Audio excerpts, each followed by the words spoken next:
एक मित्र के द्वारा एक प्रश्न पूछा गया है कि कोई भी व्यक्ति पाप कर्म क्यों कर बैठता है, जबकि वो चाहता नहीं है, वो अच्छे कर्म करना चाहता है, लेकिन फिर भी उसके द्वारा पाप कर्म कैसे हो जाता है। ये बहुत ही सटीक सवाल है जो मानव जाति में प्रत्येक व्यक्ति को इस सवाल के ऊपर चिंतन करना चाहिए, सोचना चाहिए। मैं इस प्रश्न का उत्तर भगवान श्री कृष्ण और अर्जुन के द्वारा जो संवाद चल रहा है उसके माध्यम से देना चाहता हूं। इस पृथ्वी पर अगर कोई महान योगी, महान मनोचिकित्सक और महान वैज्ञानिक हैं तो मैं उनकी कल्पना भगवान श्री कृष्ण से करता हूं, और करूं भी क्यों ना, क्योंकि उन्होंने ऐसी ऐसी चीजों को अपनाया और संदेश दिया और प्रकृति में कल्याण के लिए आज 5000 वर्ष भी हम उनको याद कर रहे हैं।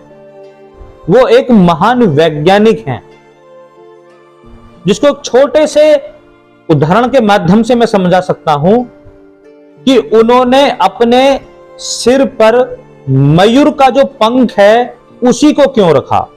अन्य भी पक्षी हैं, उनके भी पंख को अपने सिर पर सजा सकते थे, जो एक वैज्ञानिक रूप से वैज्ञानिक तथ्य है कि मयूर का जो पंख है अगर आप उसको सही दृष्टि से देखते हैं तो उसमें जो कलर कॉम्बिनेशन है वो इंडिकेट करता है, वो एक सकारात्मक ऊर्जा का इंडिकेटर है। अगर आप मयूर के पंख को कहीं भी घर में रखते हैं तो उसको शुभ माना जाता है।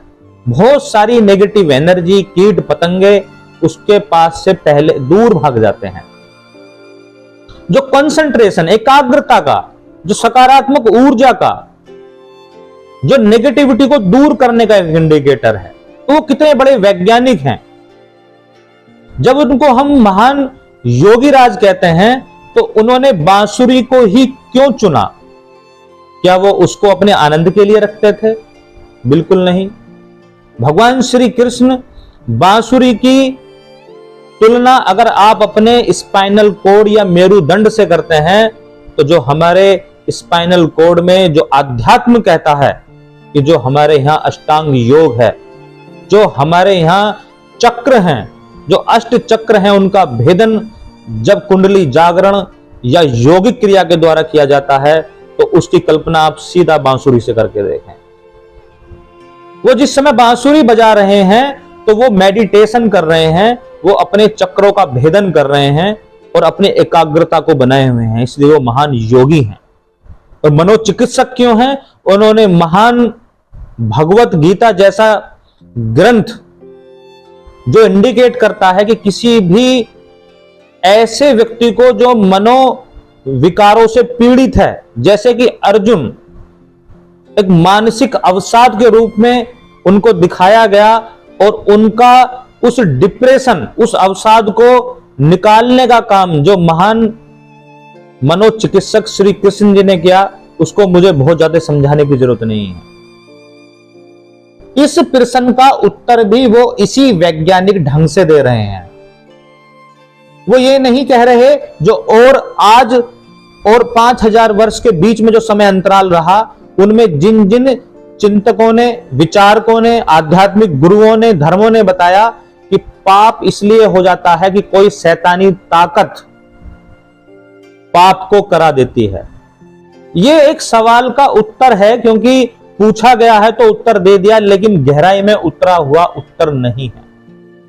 भगवान श्री कृष्ण अर्जुन के द्वारा इस प्रश्न को पूछने के बाद कि हम पाप कर्म क्यों कर बैठते हैं, हम पाप चाहते भी नहीं है करना।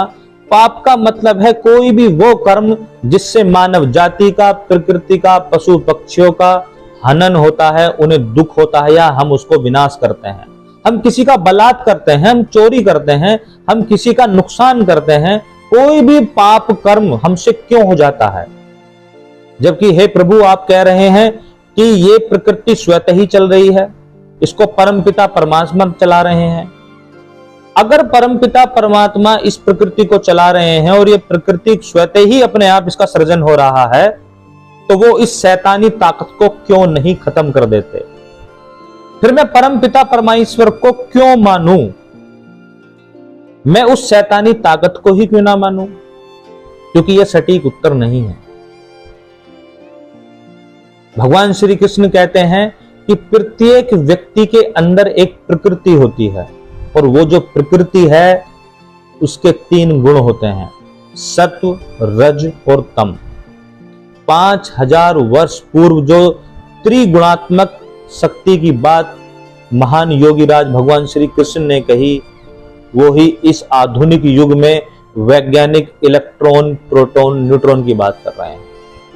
आज इस आधुनिक युग और 5000 वर्ष पूर्व जो भगवान श्री कृष्ण ने त्रिगुणात्मक शक्ति की बात की, उसके बीच के समय में जो अलग अलग धर्म भी, विचारक भी बात कर रहे हैं, वो त्रिगुणात्मक शक्ति की बात कर रहे हैं। किंतु वो कितनी गहराई में गए इसका अलग विषय है। जहां ईसाई धर्म GOD की बात कर रहा है, जनरेटर, ऑपरेटर, डेस्ट्रॉय। जो सनातन धर्म ब्रह्मा, विष्णु और महेश की बात कर रहे हैं। जहां मुस्लिम धर्म 786 की बात कर रहे हैं। अगर मैं सनातन धर्म की बात करूं तो ब्रह्मा सृष्टि को बनाने वाले हैं, जो विष्णु हैं वो उसको पालन करने वाले हैं, जो भगवान शिव हैं, महेश हैं, वो सृष्टि का विनाश करने वाले हैं। जो ईसाई धर्म गॉड कह रहा है, G for generator Brahma, O for operator Vishnu, D for destroy भगवान शिव और 786। इसी माध्यम से अगर हम एक ट्रायंगल बनाते हैं तो उस ट्रायंगल में अगर हम एक छोर पर विष्णु और महेश को रखते हैं और ब्रह्मा को रखते हैं, अगर हम ऊपर ब्रह्मा को रखते हैं, एक छोर में हम विष्णु और महेश को रखते हैं, दूसरी तरफ हम ऑपरेटर, जनरेटर, डेस्ट्रॉय रखते हैं, इलेक्ट्रॉन, प्रोटॉन, न्यूट्रॉन रखते हैं, क्रोध, प्रेम और विवेक रखते हैं, तो शायद इस प्रश्न का उत्तर हम खोज पाएंगे। जहां इलेक्ट्रॉन का गुण है नकारात्मकता, नेगेटिव फोर्स, जो कि क्रोध, जो कि भगवान शिव और डेस्ट्रॉय को इंडिकेट करता है। जहां प्रोटॉन का गुण है पॉजिटिविटी, प्रेम, ब्रह्मा और जनरेटर, और तीसरा गुण है सत्व, जो विवेक, ऑपरेटर और न्यूट्रॉन है।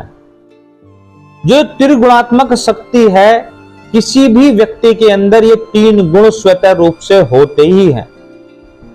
किंतु भगवान श्री कृष्ण बता रहे हैं, जब कोई व्यक्ति के अंदर नकारात्मकता, क्रोध, अवगुण या डेस्ट्रॉय की अधिकता हो जाती है तो वो पाप कर्म कर बैठता है। अगर कोई व्यक्ति प्रेम, ब्रह्मा, जनरेटर और प्रोटॉन की अधिकता होती है तो वो अच्छे कर्म कर बैठता है। इसको मैं स्वर्ग, नरक और मोक्ष के माध्यम से भी समझा सकता हूं। अगर आप अच्छे कर्म करते हैं तो स्वर्ग और बुरे कर्म करते हैं तो नरक। लेकिन जब आप सात्विक, न्यूट्रॉन, जो एक विवेक या मोक्ष आपके अंदर सक्रिय होता है, तो आप सभी कर्मों से मुक्त हो जाते हैं। एक बैलेंसिंग ताकत अगर आपके अंदर है, एक सात्विकता है, एक ऑपरेटिंग सिस्टम आपके अंदर सही है, तो आप बुरी एनर्जी को से बचेंगे, आप अच्छे कर्मों की तरफ जाएंगे। अगर बुरे और अच्छे कर्मों को संभाल पाए, दोनों में बैलेंस कर पाए, तो फिर आपके अंदर इस त्रिगुणात्मक शक्ति से ऊंचा उठकर मोक्ष की प्राप्ति की तरफ आप चले जाते हैं। तो अगर आप बुरे कर्मों से अगर बचना चाहते हैं तो आप इस बात पे चिंतन करें कि कहीं आप जो क्रोध कर रहे हैं, क्या वो नकारात्मकता, नेगेटिव फोर्स या तामसिक प्रवृत्ति तो नहीं है। क्यों ना आप प्रेम करें, और अगर आप प्रेम और क्रोध को बैलेंस करना सीख गए विवेक के माध्यम से, तो आप बुरे कर्मों से बच सकते हैं। आज प्रत्येक विद्यार्थी, परिवार में व्यक्ति या संपूर्ण मानव समाज ऐसे सवालों पर चिंतन करने को तैयार नहीं है। अगर सभी व्यक्ति अपने अंदर के सत्व रज तम इस त्रिगुणात्मक शक्ति को चिंतन करके विचार करते हैं तो वो सभी धर्म, सभी जाति, समुदाय जो एक ही इंडिकेट करते हैं त्रिगुणात्मक शक्ति, जो महान श्री कृष्ण योगीराज जी ने कहा। तो बुरे कर्मों से बचने के लिए आप सत्व रज तम का चिंतन करें और अपने आप को बैलेंस करने की कृपा करें। धन्यवाद।